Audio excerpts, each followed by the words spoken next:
नमस्कार मित्रों, आप मेरे चैनल को लाइक एंड सब्सक्राइब करें। हमारे बहुत ही अच्छे कुलीग डॉक्टर सोमनाथ जी की ये फेयरवेल पार्टी के कुछ एक चलचित्र।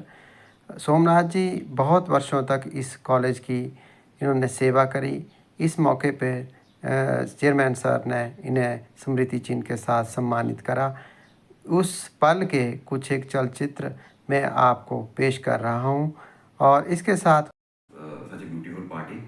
एंड डॉक्टर साहब, आपने जो मेरे लिए कहा है वो जुल्म से ज़्यादा है। मैं इतना एक्सपेक्ट नहीं करता, लेकिन मुझे आपसे हमेशा प्रेरणा मिली है। मैं अगर थोड़ा सा कुछ बात बताना चाह रहा हूँ। I have been working with this institute from last 15 years, 15 सालों से। तो मेरे दिमाग में सिर्फ एक ही चीज़ थी कि अब जब मैं काम कर रहा हूँ तो मुझे कुछ और नहीं सोचना है दिमाग में कि मैं कहीं और ज्वाइन करूँ, कुछ और करूँ।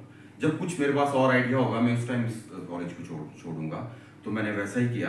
लेकिन एक जो इंस्पिरेशन मैंने ली है वो चेयरमैन सर हैं। मैंने अपने सिर्फ सर, मैं आज एक चीज़ ये भी बोलना चाह रहा हूँ कि एक चेयरमैन साहब की एक जो मेरे असाइनमेंट इन्होंने दिया था वो मैं बहुत अच्छे से पूरा नहीं कर पाया।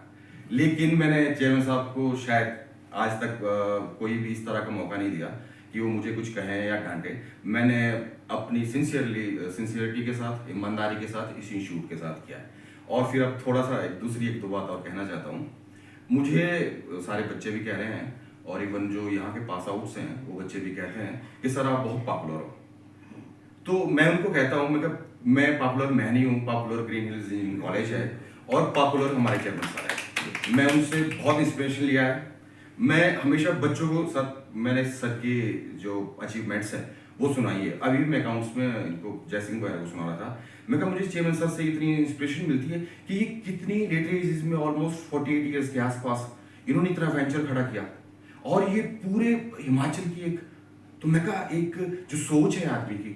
और मैंने चेयरमैन सर को कभी भी किसी भी चीज में, छोटी पॉलिटिक्स में, ये हमेशा मैंने इनको पॉजिटिव ही देखा है। तो मैंने वो इंस्पिरेशन सर से लिया और उससे आज एक मैं इनका आशीर्वाद फिर चाहूंगा कि मैं जो एक नया काम करना चाह रहा हूँ इन्हीं के रास्ते पे हूँ। तो सर मुझे अपना आशीर्वाद बनाए रखे और बहुत बहुत धन्यवाद सर।